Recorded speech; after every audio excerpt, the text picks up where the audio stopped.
Welcome back to The Outbreak. Oh, yeah. We're so glad you're here for another episode of The Outbreak, and it is Saturday. Believe it or not, you've made it through 2 whole weeks of the quarantine. Congratulations. Go you. Now you get to spend the whole entire day at home relaxing. I'm so glad we made it to Saturday. Yeah, me too. Totally different from the rest of the week.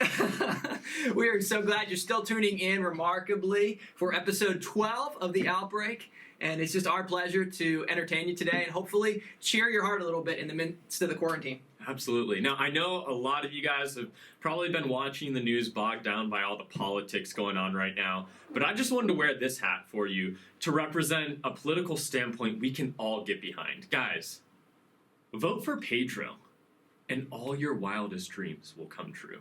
It's true. Hashtag, am I right? Hashtag vote for Pedro. Vote for Pedro. Vote for Pedro. Yeah, in addition to that, though, I do have an interesting coronavirus fact for you guys today, actually about the virus. I was doing some research about the origin of the corona outbreak. Now, while they're slightly unsure of exactly where it originated, we do know it started in Wuhan, China, and we also know that the coronavirus is most common among bats. So it's most common among bats, and really it's been found in several different animals. So we know it started with an animal eating some animal, and they believe that it likely started from a seafood market in China. So all I'm saying is I don't like seafood, and I knew that there was a good reason for it. Watch out for that seafood. That's a great fact. Thanks for sharing, Matt. I will say as well, your pronunciation of Wuhan was on point. Thank you. I am part Chinese. That's not true. We're not supposed to be teaching dishonesty on this show. I'm so sorry. I came clean quickly. It's okay. Confession is supported. We're grace-filled. We're grace-filled. Yes. We have a game today. Who's ready for a game? All right. Today is a little more of a competitive game than normal, and it's against yours truly, Phil, versus Matt. And we're going to do... Truly. He didn't know about this game. I got to choose it, and it's going to be a push-up competition. So the prize is obviously bragging rights. And, Matt's a pretty athletic guy. He's got about, he's like 20 years younger than me, something like that. And so it's going to be a pretty big challenge. But I just think this is funny that you got to choose the game without me telling me, and you chose a game that I would clearly beat you in. Like, what was your strategy behind I've been working out for 2 weeks for this game. I think I'm ready. Okay. So we're going to do perfect push-ups. So every 5 seconds, we're going to do a push-up. We're going to put on fast, so you don't have to watch for probably the 10 minutes that I'm going to be doing push-ups for. And winner gets bragging rights. We can talk about that we're stronger than the other person. Yes, which is a big deal, and we do utilize those bragging rights on a daily basis here. All right, so so you can see, we're not going to get on the floor. We're going to put our feet up on the chairs and go about here. Sound good? Oh, wait. Comment hashtag Team Phil if you're rooting for me. Team Matt, let's go! Notice he had to stretch before the match. Yo, safety first, man. That's no joke. Old age, apparently. So. Come on. All right. And you have the timer ready? Oh, yes, timer right here. All right. Every 5 seconds, we're going to do a push-up. Okay. See who gives out first.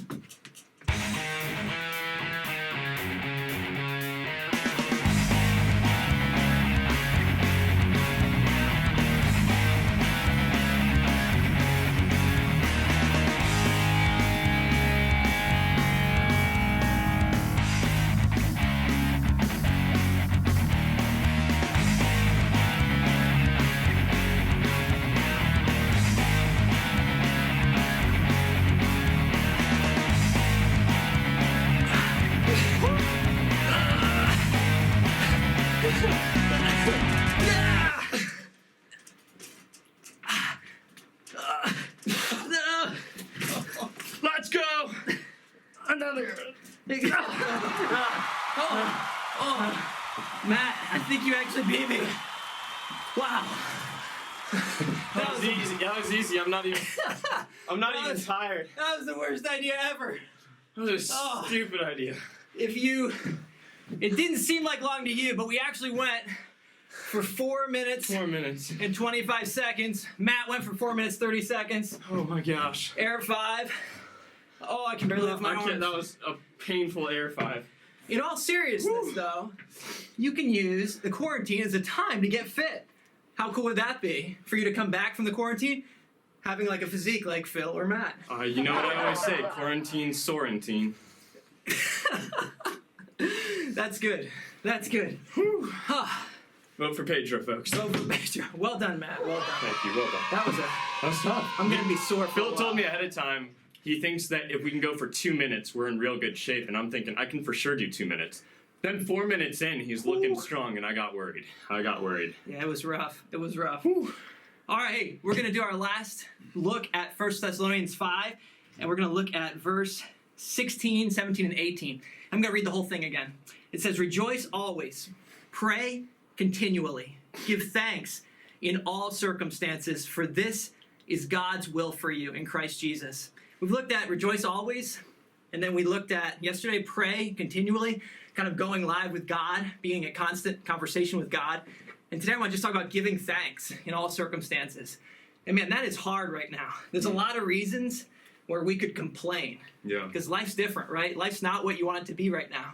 But God calls us to give thanks no matter the circumstance. And I think one of the reasons as followers of Jesus we can do that is because in Christ we've been given more than we ever deserve, like we talked about not long ago.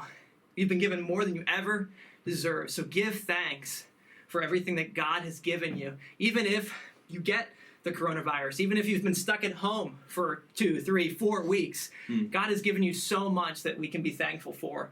And so one way to even combat anxiousness and stress is to, with thanksgiving, Philippians 4 says, make your requests known to God. And so I want to challenge you, when you start feeling maybe like you want to complain, give thanks instead for something. You probably have a house with warm heat or cool air conditioning. Yeah. You know, you have the ability to study online. You have a family or some people in your life who love you. And you have a God who loves you so much that he sent Jesus to die for you. And so we have a lot to give thanks for. Yeah, absolutely. And I think a lot of times we tend to focus on what we don't have, but the greatest way we can give thanks is focus on what we do have. And that's pretty much what you're saying. Yeah. Don't think about what you don't have in this time, think about what you do have. And the reality is we still have a lot, and a lot of stuff that we don't even deserve. And I think something interesting too about this is the more we give thanks, really, the more joyful and content people will be. Like, our lives will become better if we focus on giving thanks. That's good. Yeah, so, you know, I'd recommend right now, maybe write down a few things that you're thankful for, that God has given, even in the midst of the quarantine and this really horrible, difficult time. What are some things you can be thankful for? And maybe text a few people in your life and tell them that you're thankful for them right now. That's awesome. Yeah, Love that's that. good. Hey, thanks for that devotional thought, but we do have an announcement for you guys. We have a couple winners from previous videos that I just want to give a quick shout out to. We got Alex Leach. Check out that picture below, and you'll see that he won that Dr. Seuss book. Well done, Alex. And we also have Haley, and she won the toilet paper. So we got a picture of her with her beloved toilet paper. Congrats, Yeah, Haley. guys, thanks for Congrats to commenting. you guys. Yeah, thanks for commenting. Well done. Well done. So keep commenting if you want to get a prize and maybe get something. But just a second. Someone just, hey. Oh, hello? Hey, hello? Who are you? What's going on here? What with the CDC? There's been an outbreak here. What are you doing?